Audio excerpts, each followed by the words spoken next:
Assalamualaikum warahmatullahi wabarakatuh. Waalaikumsalam warahmatullahi wabarakatuh. Iya, ini kayak masih pada lemes-lemes, belum bikin kopi ya. Belum sempat sarapan. Mbak Anggi bikinnya pagi banget sih. Matanya masih pik-pik. Saya juga masih langsungnya gerasak-gerusuk gitu ya, siap-siap ya. Tapi nggak apa-apa, kita rutinkan ya. Alhamdulillah juga beberapa orang merasa waktu ini lebih baik ya, maksud dalam arti lebih nyaman karena untuk anak-anak sekolah ternyata ada yang sampai dengan hari Sabtu, dan kalau sudah jam-jam sekolah tentunya HP katanya sudah dikuasai anak, nggak mudah ikutan Zoom ya. Jadi kita cari waktunya yang aman pagi sekalian gitu ya. Ya, Alhamdulillah Bapak Ibu yang dirahmati Allah, terima kasih telah hadir kembali di Super Spiritual Journey Morning Talk keempat pada hari ini. Kembali kita akan diisi ilmunya oleh narasumber kita ya yang luar biasa nih, Pak Farid meluangkan waktunya selama masa-masa kesibukannya. Saya tahu pasti beliau sibuk dan rutin keluar kota gitu ya, tapi di weekend Pak Farid ini tetap meluangkan waktunya untuk bergabung bersama kita dan sharing ya, agar kita bisa mengambil ilmu yang bermanfaat ya untuk lebih baik lagi. Nah, sebelumnya saya akan informasikan beberapa hal. Oh ya, ini profil Pak Farid ya. Jadi Pak Farid Auladi ini adalah Certified Trainer Magnet Rezeki, lalu Certified Career and Talent Management, Certified Hypnotherapist, dan profesi beliau saat ini masih aktif bekerja ya di salah satu multinational company yang bergerak di perkebunan sawit dan menduduki jabatan yang cukup penting ya sebagai Head of HRBP. Ya, selain itu beliau juga sebagai trainer, advisor, dan konselor. Dan ini adalah beberapa basic training ya, experience beliau ya, luar biasa baik sekali ya. Artinya memang beliau sudah terbiasa untuk berbicara depan umum ya, dan mengisi-ngisi kajian atau seminar dan sebagainya. Sebelum itu tentunya kita sapa dulu Pak Farid yang sudah hadir bersama kita. Terima kasih, kita sambut dengan tepuk tangannya buat Pak Farid, Bapak Ibu. Ya, Pak Farid silahkan untuk buka dulu atau menyapa teman-teman yang ada di sini nih. Sudah 15 orang ya yang hadir bersama kita di Zoom ini. Oke. Baik, terima kasih. Assalamualaikum warahmatullahi wabarakatuh. Innal hamdalillah nahmaduhu wa nasta'inuhu wa nastaghfiruh wa na'udzu billahi min syururi anfusina wa min sayyiati a'malina. May yahdihillahu fala mudhillalah wa may yudlil fala hadiyalah. Asyhadu an la ilaha illallah wahdahu la syarikalah wa asyhadu anna Muhammadan abduhu wa rasuluhu la nabiyya ba'dah. Allahumma sholli ala Muhammad wa ala ali Muhammad amma ba'du. Qala rabbi shrah li sadri wa yassir li amri wahlul 'uqdatam min lisani yafqahu qawli. Qala Allah ta'ala fil Qur'anil Karim, a'udzu billahi minasy syaithanir rajim. Ya ittaqullaha haqqa tuqatih wa la tamutunna illa wa antum muslimun. Bapak dan Ibu, rekan-rekan, kakak, adik, hadirin rahimakumullah. Mari seperti biasa kita mulai semua kegiatan kita dengan mengucapkan puji dan syukur kehadirat Allah Subhanahu wa taala. Allah yang senantiasa memberikan nikmat tak terhingga kepada kita, memberikan nikmat yang tidak pernah putus, nikmat yang tidak pernah membuat hidup kita itu tidak bahagia. Salawat dan salam semoga senantiasa dilimpahkan kepada junjungan kita Rasulullah Muhammad SAW, manusia paripurna, manusia paling sempurna, manusia pilihan Allah yang telah membawa risalah kehidupan kita menjadi lebih baik dari zaman jahiliyah menjadi zaman yang terang benderang. Dan insya Allah risalah beliau makin baik.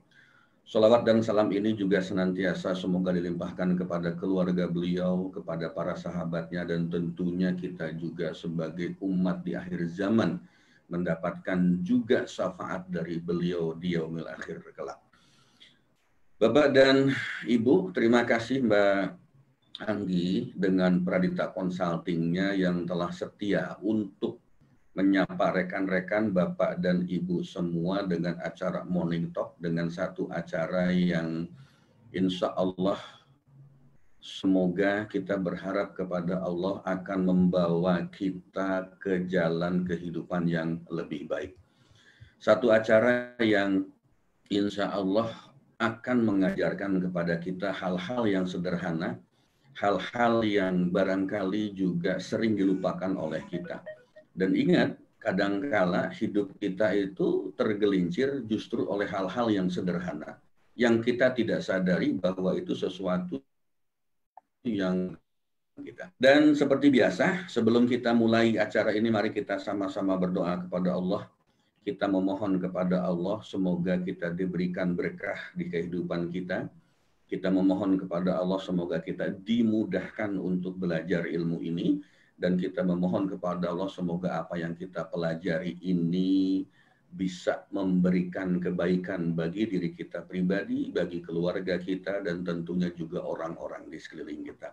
Mari kita sama-sama membaca Al-Fatihah. Al-Fatihah. A'udzubillahi minasyaitonirrajim. Bismillahirrahmanirrahim. Alhamdulillahirabbil alamin. Arrahmanirrahim. Maliki yaumiddin. Iyyaka na'budu wa iyyaka nasta'in. Ihdinas siratal mustaqim. Siratal ladzina an'amta 'alaihim ghairil maghdubi 'alaihim waladdallin. Amin. Ya Allah, ya Rabbana, ya Ghafur, kami memohon kepadamu, kepada semua orang yang hadir dalam kajian ini beserta keluarganya, limpahkanlah nikmat sehat, luaskan kebaikannya, berkahi usianya dan mudahkan segala urusan mereka, ya Allah. Bahagiakan dan muliakanlah hidupnya dari sekarang sampai ajal menjemputkan mereka masing-masing. Bapak dan Ibu rahimakumullah, bagaimana rezeki itu datang kepada kita? Kita coba mencari satu ilustrasi yang sangat sederhana. Kalau di layar Bapak dan Ibu itu ada gambar lebah, ya. Kita tahu lebah. Lebah ini penghasil madu. Bagaimana cara mencarinya? Kalau kita belajar kepada lebah, lebah itu tidak pernah mengkonsumsi hal-hal yang tidak baik. Lebah itu tidak pernah makan makanan yang tidak baik. Dan lebah itu juga menghasilkan sesuatu yang sangat baik. Nah, ini satu konsep sederhana, satu konsep yang sepatutnya kita jalankan dalam kehidupan kita sehari-hari.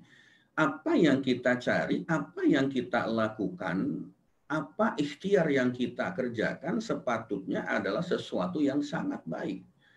Sesuatu yang memberikan manfaat bagi diri kita dan juga bagi orang lain. Kemudian yang kedua, kalau kita belajar dari lebah, ketika kita menghasilkan sesuatu, mestinya itu juga sesuatu yang sangat baik. Kita tahu yang namanya lebah itu, makanannya adalah sari-sari bunga. Ya, sari-sari bunga yang tentu itu adalah sesuatu yang baik, sesuatu yang bersih. Kemudian yang dihasilkan oleh lebah itu adalah madu. Madu itu memberikan manfaat yang sangat baik untuk kita, untuk manusia. Maknanya apa? Di dalam mencari rezeki, bagaimana rezeki itu datang, sepatutnya kita belajar pada lebah, gitu ya. Melakukan hal yang baik, mengkonsumsi hal yang baik, berikhtiar dengan cara yang baik, dan yang terakhir kita menghasilkan sesuatu yang juga sangat baik, bermanfaat bagi diri kita maupun kehidupan orang lain, gitu ya. Yang berikutnya silakan. Nah, saya juga ambil satu ilustrasi. Rezeki itu seperti pesawat terbang yang akan mendarat di landasan pacu. Ada dua hal, ya, pesawat terbang itu. Satu, pesawat terbang itu tidak akan mendarat kalau landasan pacunya itu tidak bersih. Ya, Misalnya di Bandara Cengkareng, Soekarno-Hatta gitu, tiba-tiba di landasan pacunya itu ada mobil atau ada kendaraan, ada hewan, ada kerbau, ada sapi atau ada kambing. Ini biasanya bandara-bandara di Papua sana yang seperti ini, di mana setiap orang, hewan pun bisa masuk. Pesawat tidak akan bisa mendarat. Ini ilustrasi untuk rezeki kita. Kalau kita ibaratkan rezeki kita itu seperti pesawat, rezeki kita itu tidak akan mendarat, tidak akan sampai kepada kita kalau kitanya sendiri masih belum bersih. Ya. Kalau kita sendiri masih belum bersih, bagaimana mungkin sebuah pesawat bisa mendarat kalau landasan pacunya itu masih banyak benda-benda lain yang mengganggu. Demikian juga dengan diri kita, gitu ya. Bagaimana mungkin ya, rezeki itu akan datang kepada kita kalau apa yang kita lakukan itu penuh dengan dosa. Yang kita kerjakan itu adalah bagian dari maksiat, gitu kan. Yang kita lakukan dalam kehidupan sehari-hari itu adalah sesuatu yang justru akan membuat rezeki itu malah tidak mendekat kepada kita. Jadi ilustrasi sederhana ini menggambarkan kalau kita ingin mendapatkan rezeki dari Allah, maka bersihkan diri kita. Sama halnya seperti bagaimana pesawat bisa mendarat, maka bersihkan landasan pacunya. Ini yang pertama dari ilustrasi ini. Yang kedua dari ilustrasi pesawat ini adalah pesawat yang berbadan besar. Kalau Bapak dan Ibu ada yang paham dengan dunia penerbangan, misalnya Airbus A380 yang jumlah penumpangnya itu bisa sampai 500-an orang. Itu hanya akan bisa mendarat kalau landasannya juga besar, kuat, dan panjang. Ya. Kalau pesawat sekelas A380 Airbus disuruh mendarat di bandara-bandara kecil di tengah hutan di daerah Kalimantan sana itu banyak gitu kan, itu pasti tidak mungkin mendarat. Yang bisa mendarat di bandara-bandara ukuran kecil itu hanya pesawat kecil juga gitu. Nah, ini maknanya sama dengan rezeki. Kalau kita ingin mendapatkan rezeki yang melimpah, rezeki yang banyak, rezeki yang besar dari Allah, maka siapkan bandaranya, siapkan diri kitanya untuk bisa menampung rezeki itu. Bagaimana cara mempersiapkannya? Bersihkan dari dosa-dosa kita. Bersihkan dari maksiat-maksiat yang barangkali selama ini menjadi bagian dari kehidupan kita. Bersihkan dari itu. Dan besarkan landasannya. Bagaimana membesarkan landasannya? Sholat di awal waktu, wajibnya tidak pernah ketinggalan, duhanya, tahajudnya, hajatnya, taubatnya, puasa Senin Kemisnya, sedekah hariannya, rajin membantu siapapun gitu tanpa pandang bulu, rajin mendoakan siapapun yang kita temui di tengah jalan. Itu adalah cara-cara bagaimana kita memperkuat landasan pacunya. Itu cara bagaimana kita memperpanjang landasan pacunya. Ilustrasinya sederhana, saya buat sesimpel mungkin, tetapi logis, masuk akal, dan itulah juga cara rezeki datang kepada diri kita, gitu ya. Lanjut, Manggi. Oke, yang berikutnya ini ada burung walet dulu kita, burung walet yang sebelah kanan bawah. Burung walet itu kita tahu, ya, dia akan menghasilkan apa ya, sarang waletnya yang harganya tuh luar biasa, yang harganya tuh mahal luar biasa. Tetapi apakah burung walet ini bisa bersarang di sembarang tempat, gitu kan? Apakah burung walet ini bisa membuat sarang di sembarang pohon, katakan seperti itu? Tidak kan? Burung walet itu hanya akan bisa bersarang, sarang waletnya kita jual harganya mahal dan insya Allah kita mendapatkan untung besar kalau kita siapkan rumah waletnya dulu. Kita siapkan dulu rumah waletnya dulu dengan segala kondisi yang kita buat seolah-olah seperti kondisi alamiah. Biasanya burung walet itu akan hinggap bersarang di pantai, ya, di gua-gua yang ada di pantai. Nah, sekarang ini kita manusia diberikan kelebihan akal oleh Allah bisa membuat sarang walet seperti halnya yang alami ada di pantai di gua-gua di sana. Demikian juga dengan rezeki, gitu loh. Rezeki itu tidak akan datang ketika kita sarangnya. Gitu. Kalau kita tidak mempersiapkan sesuatu yang bisa dijadikan oleh rezeki kita untuk bersarang. Nah, ilustrasi sarang walet yang dibuat oleh manusia itu akan mendekati kondisi sarang walet yang dibuat oleh Allah. Bahasa kita sarang alamiah, gitu kan. Maknanya apa dari contoh ini gitu? Kalau kita bersikap, bertindak, berpikir, bertingkah laku mendekati kepada apa yang dibuat oleh Allah melalui Rasulnya, maka walet itu akan bersarang di dalam diri kita. Maka rezeki itu akan datang menuju kepada kita. Kenapa? Sarang walet yang dibuat oleh Allah itu alamiah, maknanya apa? Allah membuat sesuatu itu sangat sempurna. Manusia juga diminta untuk mendekati kesempurnaannya, mendekati kepada Allah yang maha sempurna. Sehingga apa? Rezeki itu akan hadir, akan datang kepada kita. Gitu ya. Nah, yang berikutnya ini ada gambar kupu-kupu. Pertanyaan saya sederhana. Bagaimana cara kita ingin mendapatkan kupu-kupu? Apa yang kita lakukan? Gitu kan? Kita kejar kupu-kupu itu, kita tangkap, kemudian kita ingin bermain dengan kupu-kupu. Itu maknanya bahwa kita mesti mengejar-ngejar apa? Mengejar-ngejar kupu-kupu. Kalau diibaratkan kupu-kupu ini sebagai rezeki, maknanya kita ngejar-ngejar rezeki. Bisa nggak rezekinya yang datang nyamperin ke kita? Bisa tidak kupu-kupunya yang datang nyamperin ke kita?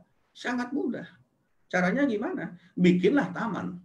Buat taman, bikin taman, tanami dengan bunga-bunga yang indah, tanami dengan pohon-pohon yang kalau taman kita baik, taman kita terawat, kemudian taman kita itu betul-betul indah, maka kupu-kupu akan datang dengan sendirinya. Kupu-kupu itu akan hadir dengan sendirinya tanpa perlu kita kejar-kejar, tanpa perlu kita uber-uber, kemudian kita tangkap, kita suruh tinggal di taman kita, tidak perlu. Maknanya apa kalau kembali kepada rezeki? Kalau kita ingin rezeki yang mendatangi kita, maka yang mesti kita lakukan adalah membuat taman. Tamannya apa? Tamannya ada di dalam diri kita. Jadikan diri kita itu indah, jadikan diri kita itu nyaman, jadikan diri kita itu bersih. Karena kupu-kupu itu hanya akan datang ke taman yang bersih, ke bunga yang bersih, ke pohon yang bersih. Beda dengan lalat gitu kan. Lalat itu tidak akan pernah hinggap di pohon, di bunga yang harum. Dia akan larinya ke tempat sampah. Jadi kembali lagi ketika kita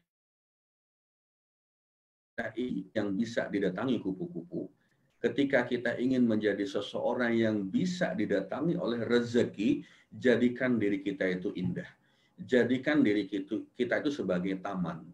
Tanami dengan amal kebajikan, tanami dengan kebaikan-kebaikan yang kita lakukan, gitu kan. Sirami dengan ibadah ritual yang semakin lama semakin baik, semakin bagus.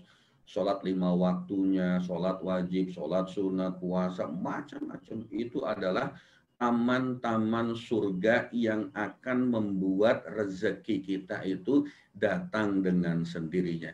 Tidak perlu kita kejar kupu-kupu, tidak perlu kita kejar rezeki sampai apa? Sampai menghabiskan waktu yang justru waktu itu seharusnya kita pergunakan untuk mendekatkan diri kita kepada Allah Subhanahu wa taala. Berikutnya, lagi silakan. Ya. Nah, saya mengambil satu ilustrasi ya, sesuatu yang sederhana, ilustrasi antara kita dengan bayangan. Begini Bapak dan Ibu yang dirahmati Allah Subhanahu wa taala. Kalau misalnya kita berdiri di tengah siang hari, di tengah matahari terik gitu kan. Ketika kita menghadap kepada matahari, maka bayangan kita ada di belakang kita. Ketika kita membelakangi matahari, maka bayangan itu ada di depan kita. Konsep rezeki juga seperti itu. Anggap saja bayangan itu adalah rezeki kita. Ketika kita membelakangi matahari, ya, bayangan kita ada di depan kita. Ketika kita mengejar bayangan kita, yang terjadi bayangan pun akan lari menjauh dari kita. Betul kan? Kita samperin, ya, kita nyamperin bayangan kita dengan cara berjalan, maka bayangan kita pun juga mendahului kita. Ketika kita mengejar bayangan di depan kita dengan cara berlari, maka bayangan kita pun juga akan menjauhi kita dengan cara berlari juga. Coba kita balik, kita menghadap ke arah matahari. Bayangan kita ada di belakang kita, gitu kan? Ketika kita berjalan semakin mendekat ke arah matahari, maka bayangan kita pun juga akan ngikutin kita kemana kita pergi. Kita mendekat kepada matahari, cahaya matahari dengan cara berjalan, maka bayangan kita pun juga datang mengikuti dengan cara berjalan. Demikian juga kalau kita berlari.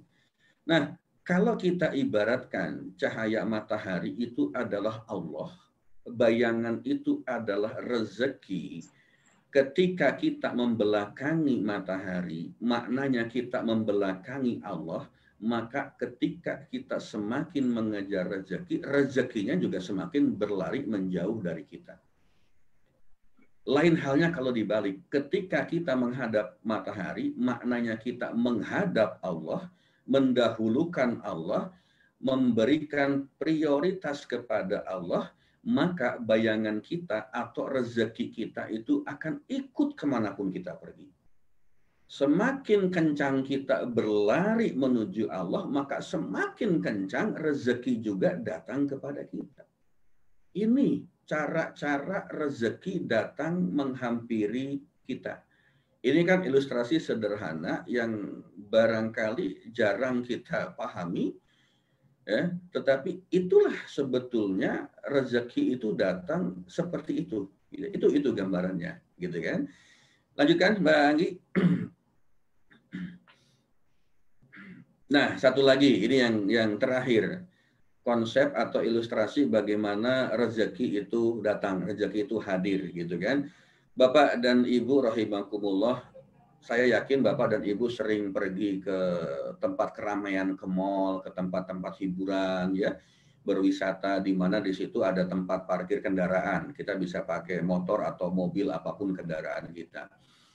Ketika kita datang belakangan, ya, tidak di awal, biasanya tempat parkir itu suka mulai penuh, suka agak penuh atau sudah penuh, gitu kan.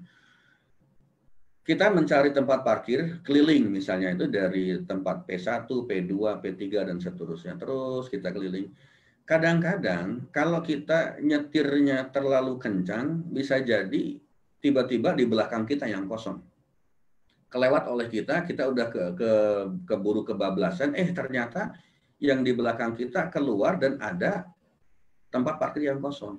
Dan tempat parkir yang kosong itu diisi oleh kendaraan di belakang kita. Kadang-kadang seperti itu, gitu kan. Atau kita berjalan terlalu lambat, misalnya, gitu ya. Tiba-tiba yang di depan kita itu diambil orang juga. Seperti itulah rezeki, gitu kan.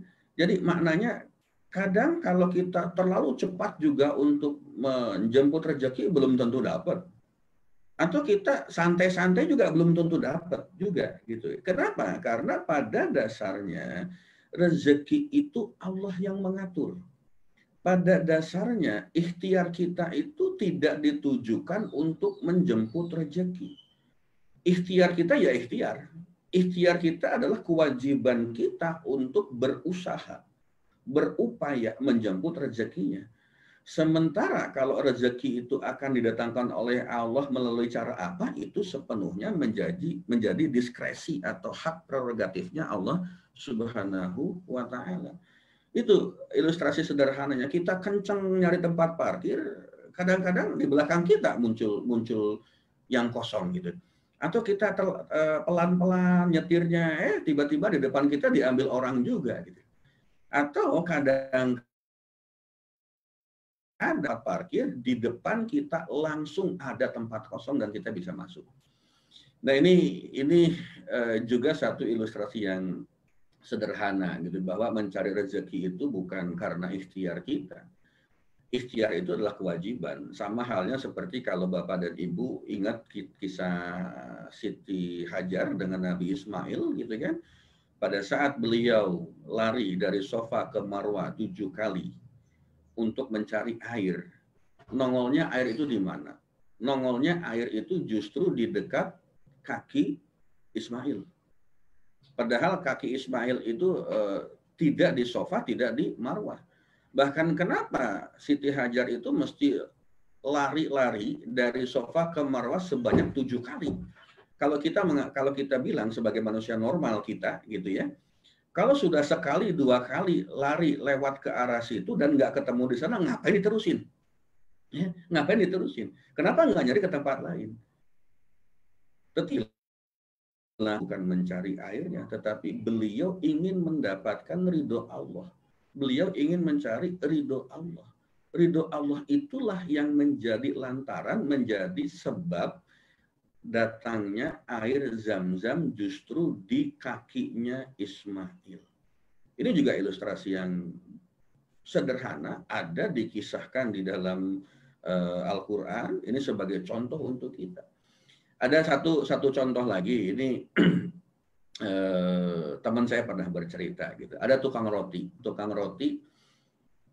masuk komplek gitu ya. Tukang roti masuk komplek jualan tiap pagi gitu kan. Dia muter 1 putaran di komplek, nggak ada yang beli.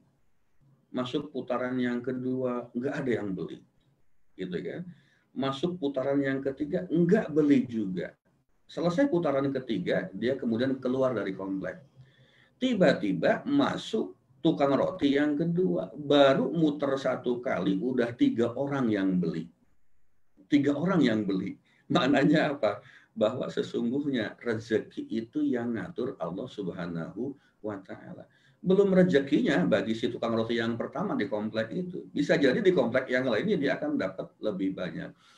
Nah, Bapak dan Ibu hadirin rahimakumullah, yang urusan parkir tadi ya, saya biasanya kalau dengan keluarga, dengan anak-anak itu misalnya mau ke mall gitu kan, masuk parkir, kemudian dari luar kelihatan penuh, yang ngantri juga banyak gitu kan. Saya biasanya ajak ke anak-anak saya, ayo kita sama-sama baca Al-Fatihah, kita berdoa kepada Allah, semoga kita bisa mendapatkan tempat parkir. Baca Al-Fatihah. Dan Alhamdulillah biasanya setelah membaca Al-Fatihah itu, dari 100 kali kejadian, 80%-nya mendir. Maknanya apa? Ketika kita punya persoalan, jangan fokus dengan persoalannya. Ketika kita punya persoalan, jangan fokus pada solusinya. Fokuskan pada Allah, serahkan kepada Allah. Gitu kan? Serahkan kepada Allah. Maknanya ketika kita nyari tempat parkir, ya sambil ikhtiar, sambil jalan, berdoa. Berdoa kepada Allah supaya kita bisa mendapatkan tempat parkir. Demikian juga dengan urusan rezeki. Ketika kita berikhtiar, ketika kita bekerja, ketika kita mencari rezeki, maka yang paling penting itu adalah bagaimana kita meminta kepada Allah supaya Ya, apa? halo, Pak Supaya Farid. kita bisa mendapatkan rezeki yang baik. Halo Pak. Ya. Ya, Pak Farid sepertinya ada gangguan ini sinyalnya ya. Oh gitu ya. Halo? Bagaimana suara saya? Yang lain bisa mendengar? Halo? Jelas, Pak. Oh jelas ya. Mungkin di beberapa tempat yang tidak jelas ya. Jadi gitu. Ketika kita mencari rezeki, bagaimana datangnya rezeki itu ada ilustrasi sederhana tadi yang saya sampaikan. Nah, Bapak Ibu rahimakumullah, hadirin yang insya Allah senantiasa dirahmati oleh Allah, gitu kan? Kita ingin melihat, kita lanjutkan, kalau rezeki kita itu datangnya seperti yang tadi ilustrasi, ya. seperti apa namanya lebah, seperti kupu-kupu, seperti apa namanya burung walet, kemudian seperti pesawat yang mau mendarat, seperti kita mau mencari tempat parkir, atau kemudian seperti bayangan kita. Maka yang berikutnya yang harus kita pahami tentang rezeki ini adalah, gitu kan, kita harus mendapatkan, mencari rezeki yang betul-betul sesuai dengan tuntunan Allah dan Rasulullah Muhammad Shallallahu Alaihi Wasallam, gitu ya. Sebentar. Nah, rezeki yang kita cari itu harus rezeki yang baik, rezeki yang halal, gitu kan. Kalau kita bicara konsep rezeki, tadi kita bicara mengenai bagaimana datangnya rezeki. Nah, sekarang kita mesti berbicara tentang jenis rezekinya itu sendiri. Rezeki itu ada dua ya. Rezeki yang halal dan rezeki yang tidak halal. Rezeki yang halal itu apa namanya, kita sudah tahu lah. Nah, kita coba bahas rezeki yang tidak halal atau rezeki yang haram. Rezeki yang haram itu ada dua kategori. Yang pertama adalah rezeki yang memang zatnya itu betul-betul haram. Yang zat asalnya memang betul-betul itu merupakan barang yang haram. Contohnya kalau kita bicara bagi Islam, bagi umat Muslim gitu, ada yang namanya daging babi gitu ya, ada yang namanya daging anjing, ada minuman keras, ada narkoba gitu kan. Ini adalah rezeki yang haram, yang tidak halal karena zat asalnya memang tidak halal. Kemudian yang kedua, yang dikategorikan sebagai rezeki tidak halal itu adalah rezeki yang zatnya itu asalnya halal, tetapi karena cara mendapatkannya dengan tidak halal, maka itu akan berubah hukumnya menjadi tidak halal, menjadi haram. Ya. Sederhananya, kalau kita bicara mie misalnya gitu kan, kita bicara roti, itu zatnya adalah halal. Awalnya itu adalah sesuatu yang halal, tetapi karena kita peroleh, karena kita dapatkan dengan cara yang tidak baik, dengan cara mencuri misalnya, dengan cara korupsi misalnya, dengan cara merampok. Maknanya bukan merampok makanan, mencuri makanan, misalnya kita korupsi, dapatkan uang, uangnya kita belikan makanan ya, belikan nasi, katakan seperti itu. Belikan sesuatu yang tidak halal, maka itu akan berubah menjadi sesuatu yang tidak halal bagi kita. Termasuk riba di dalamnya.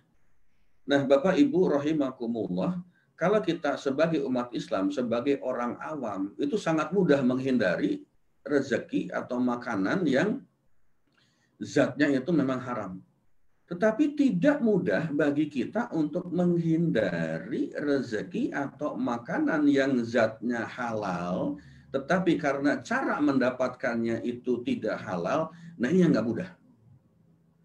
Kadang-kadang tanpa sadar, ya misalnya tanpa sadar kita ambil sesuatu di tempat kerjaan kita, atau milik tetangga kita tanpa permisi, tanpa izin, kemudian itu kita pergunakan untuk kehidupan kita. Apakah halal? Belum tentu. Karena itu bukan hak kita. Ini yang harus betul-betul kita perhatikan dengan baik. Karena ketika ada barang haram, ada makanan haram di dalam diri kita, maka efeknya itu luar biasa. Efek terhadap kehidupan kita itu sangat luar biasa, sangat dahsyat. Sangat dahsyat gitu kan. Nah, apa efek dari rezeki yang kita konsumsi itu tidak halal? Yang pertama, doa kita itu tidak akan dikabulkan oleh Allah Subhanahu min zalik. Ya Allah ya Rabb, kalau misalnya rezeki yang kita cari itu tidak halal, maka apa yang terjadi dengan diri kita, gitu kan? Yang pertama, doanya tidak akan dikabulkan. Jadi ada satu hadis Rasulullah dari riwayat Muslim, dikatakan di sana, Rasulullah bersabda, seorang lelaki melakukan perjalanan jauh, rambutnya kusut, mukanya berdebu. menengadahkan kedua tangannya begini nih, meminta kepada Allah, ya Allah ya Rob, ya Allah ya Rob, berdoa dengan khusyuk, berdoa dengan sepenuh hati. Padahal menurut Rasulullah makanannya haram dan mulutnya disuapkan dengan yang haram, maka bagaimanakah akan diterima doa-doanya? Bapak dan Ibu, kakak, adik, saudara hadirin rahimakumullah. Hati, kalau rezeki kita haram. Aku lagi zooman dulu Bu ya. Lagi zooman. Kalau rezeki kita tidak halal, rezeki kita haram, yang pertama imbasnya ke kita itu adalah apa? Doa kita tidak dikabulkan oleh Allah. Ya. Kalau doa kita tidak dikabulkan oleh Allah, lalu kepada siapa lagi kita meminta sesuatu? Kepada siapa kita mesti mengadukan seluruh persoalan kita? Kepada siapa kita mencari solusi dari persoalan yang kita hadapi? Itu yang pertama. Yang kedua, kalau kita mengkonsumsi makanan atau rezeki yang haram, yang kedua amalan kita itu tidak akan diterima.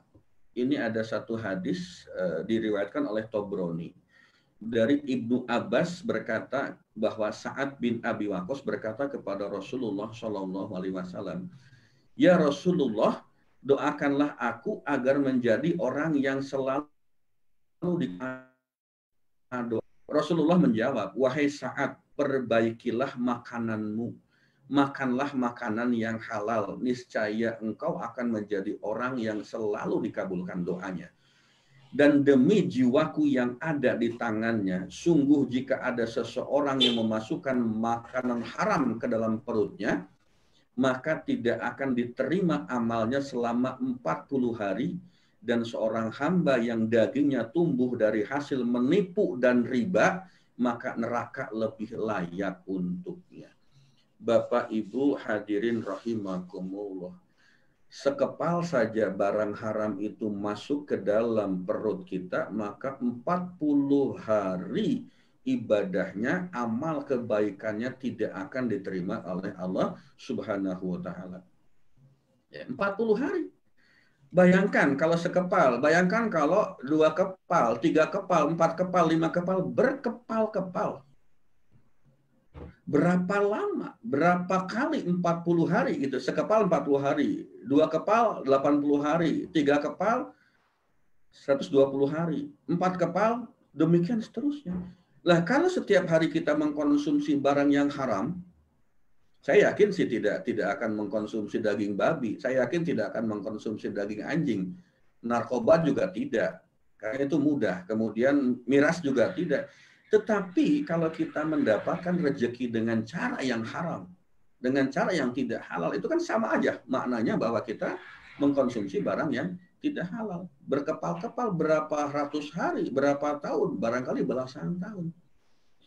Jadi kalau ternyata hidup kita tidak pernah bahagia, tidak pernah nyaman, ibadah kita tidak diterima oleh Allah, barangkali memang masih ada barang-barang haram yang ada di dalam tubuh kita, di dalam perut kita. Nah, Bapak Ibu hadirin rahimakumullah, dari 2 hal ini saja, ketika kita mengkonsumsi barang yang haram, maka yang pertama doanya tidak dikabulkan oleh Allah. Yang kedua, ibadahnya 40 hari tidak diterima oleh Allah kalau cuman sekepal yang masuk. Kalau berkepal-kepal.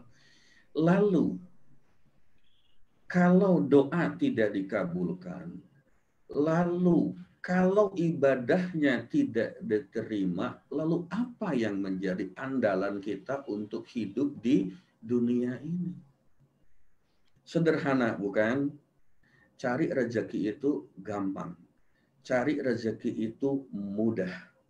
Seperti ilustrasi saya tadi. Kupu-kupu, burung walet, kemudian lebah, pesawat mau mendarat, cari parkir, atau seperti bayangan. Sangat mudah. Sangat mudah. Tetapi yang tidak mudah itu adalah bagaimana kita mencari rezeki yang halal. Yang halal seperti apa? Yang halal zatnya, bentuknya, barangnya mudah. Karena kita sudah sama-sama tahu. Yang tidak mudah itu adalah mencari rezeki yang nyerempet-nyerempet yang tidak halal. Karena kalau caranya haram, berarti itu dikategorikan juga sebagai rezeki yang haram juga. Nah, Bapak Ibu rahimakumullah, ini sudah jam 7 lewat 2 menit bahasan kita sementara ini sampai di sini dulu. Kemudian kita akan lanjutkan pada pertemuan berikutnya masih mengenai apa yang terjadi dengan diri kita kalau rezeki yang kita konsumsi itu adalah rezeki yang haram.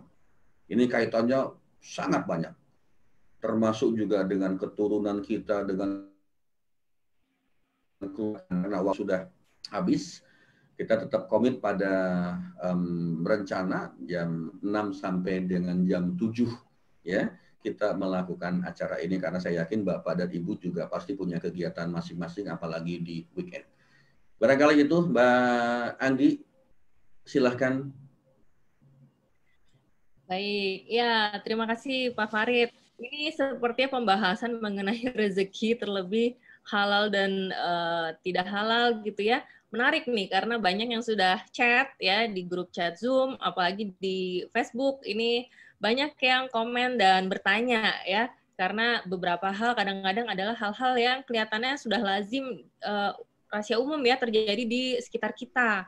Dan itu bahkan kita lakukan yang zaman dulu mungkin kita tidak sadar bahwa itu ternyata tidak baik dan bisa menghasilkan rezeki yang tidak halal.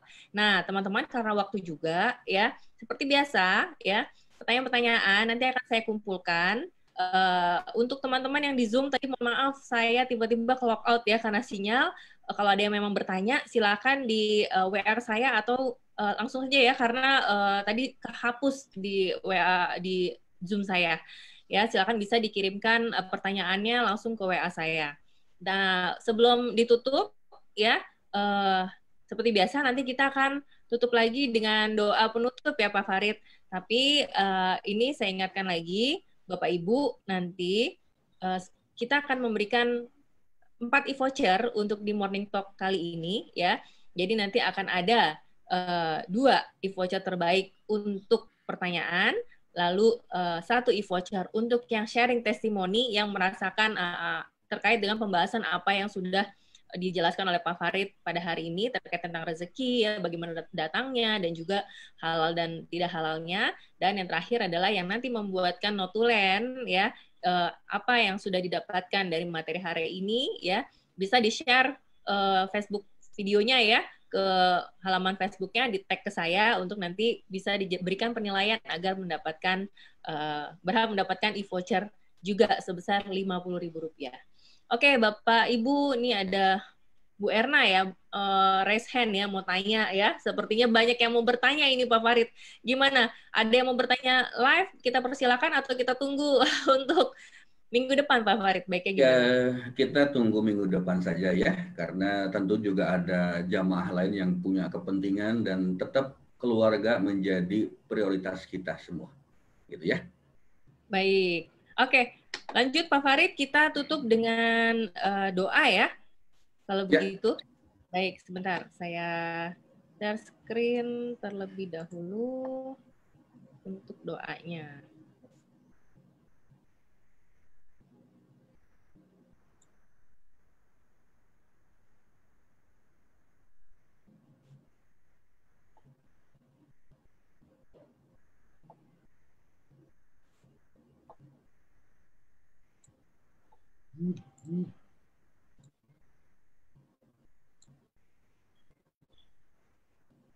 Nggak mau di slideshow ya, bentar. Ini tumben sekali hari ini. Silakan Pak Farid mungkin. Oke, baik. Kita Bapak dan Ibu rahimakumullah, mari kita sama-sama berdoa kepada Allah. Kita memohon diberikan kenikmatan, kebahagiaan bagi kehidupan kita masing-masing. Innallaha wa malaikatahu yusholluna 'alan nabi ya ayyuhalladzina amanu shollu 'alaihi wa sallimu taslima. Ya Allah, ya Rabbana, ya Ghafur, Engkau Maha Pengampun, Engkau Maha Pengasih dan Maha Penyayang. Ampunilah dosa-dosa kami, dosa keluarga kami, dosa kami, dosa kedua orang tua kami, dosa para pemimpin kami, ya Allah. Jadikanlah kami orang yang senantiasa mendapat hidayah-Mu, mendapatkan ampunan-Mu, dan kelak juga mendapatkan syafaat dari Rasulullah Shallallahu Alaihi Wasallam di yaumil qiyamah. Ya Allah, ya Rabbana, cukupkanlah aku dengan rezeki-Mu yang halal, hingga aku terhindar dari yang Engkau haramkan. Kayakanlah aku dengan karunia-Mu, hingga aku tidak meminta selain kepada Engkau, ya Allah. Ya Allah, sesungguhnya aku memohon kepadamu agar melimpahkan rezeki kepadaku berupa rezeki yang halal, rezeki yang luas, rezeki yang aku dapatkan tanpa harus bersusah payah, tanpa harus memberatkan diriku, ya Allah, tanpa membahayakan dan tanpa rasa lelah dalam memperolehnya. Sesungguhnya Engkau berkuasa atas segala sesuatu, ya Allah, ya Rabbana. Rezeki kepada kami, jangan Engkau kurangi. Muliakanlah kami dan jangan Engkau hinakan. Berilah kami dan jangan Engkau halangi. Pilihlah kami dan jangan Engkau tinggalkan kami. Dan janganlah Engkau cegah kami dari sesuatu yang Engkau ridhoi. Ya Allah, perbaikilah agamaku yang menjadi pokok urusanku. Lapangkanlah tempat tinggalku dan berikanlah keberkahan pada semua rezekiku. Rabbana atina fid dunya hasanah wa fil akhirati hasanah wa qina adzabannar. Subhana rabbika rabbil izzati amma yasifun wa salamun alal mursalin walhamdulillahi rabbil alamin. Al-Fatihah. A'udzu billahi minasyaitonir rajim. Bismillahirrahmanirrahim. Alhamdulillahirabbil Iyyaka na'budu wa iyyaka nasta'in. Ihdinas shiratal mustaqim. Shiratal ladzina an'amta 'alaihim ghairil maghdubi. Baik Bapak dan Ibu rahimakumullah, demikian untuk perjumpaan kita pagi hari ini. Semoga ada manfaatnya, semoga Allah juga memberikan berkah kepada kita semua, dan semoga juga kita dimudahkan untuk mencerna dan yang pasti menjalankan apa yang kita pelajari pada pagi hari ini. Saya mohon maaf jika ada hal-hal yang tidak berkenan, semuanya karena salah saya sendiri, dan jika ada sesuatu yang sangat baik itu tentu datangnya dari Allah. Terima kasih, selamat pagi, billahi taufiq wal hidayah, wassalamualaikum warahmatullahi wabarakatuh. Silakan Mbak Anggi. Waalaikumsalam warahmatullahi wabarakatuh. Ya, Bapak Ibu, kita berikan jempol virtualnya buat Pak Farid yang sudah sharing hal yang sangat menarik ya, supaya ini menjadi bekal kita untuk memperbaiki diri lebih menjadi sejalan dengan apa yang diinginkan oleh Allah, dan juga supaya rezeki kita tentunya semakin berkah berlimpah dengan kita terus-menerus berusaha untuk mengejar ilmu-ilmu yang bermanfaat, dan pada akhirnya kita selalu memperbaiki diri kita untuk lebih baik lagi. Ya, Bapak Ibu, sebelum kita menutup, seperti biasa kita foto-foto dulu yuk. Silakan di-on-kan videonya Bapak Ibu. Sambil kita saya foto ya terlebih dahulu. Terima kasih. Ada Pak Muti, Pak Tom, silakan Mbak Irma, Pak Arif, Pak Lula, Mbak Afriana, Pak Samsul. Ayo silakan. Ini alhamdulillah ada 33 orang yang join di Zoom ya. Di Zoom meeting tadi juga di Facebook hampir 20 sekian, hampir 30 yang join juga. Mudah-mudahan semakin banyak teman-teman kita yang bisa merasakan manfaat dari kajian morning talks kita ya setiap Sabtu pagi. Oke, gayanya dulu Bapak Ibu apa?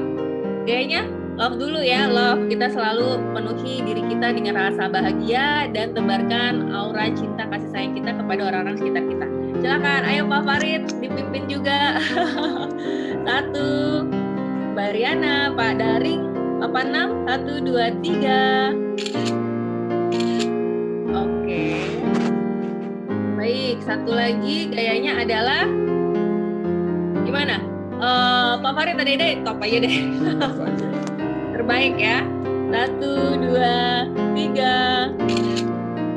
Oke, baik ya. Terima kasih Bapak Ibu yang kami sayangi ya, yang berbahagia. Akhirnya inilah di penghujung acara kita Spiritual Journey Morning Talk sudah keempat, tidak terasa artinya sudah sebulan ya. Dan minggu depan ini sepertinya bertepatan dengan Idul Adha ya. Dan nanti kita akan melihat, Bapak Ibu silahkan komentar di Facebook apakah perlu dilanjutkan atau tidak, karena bertepatan di hari tersebut sepertinya Pak Farid katanya sudah izin ya, ada urusan keluarga, mungkin apakah kita ganti hari atau kita mundurkan ke minggu berikutnya saja untuk kelanjutan sesi hari ini.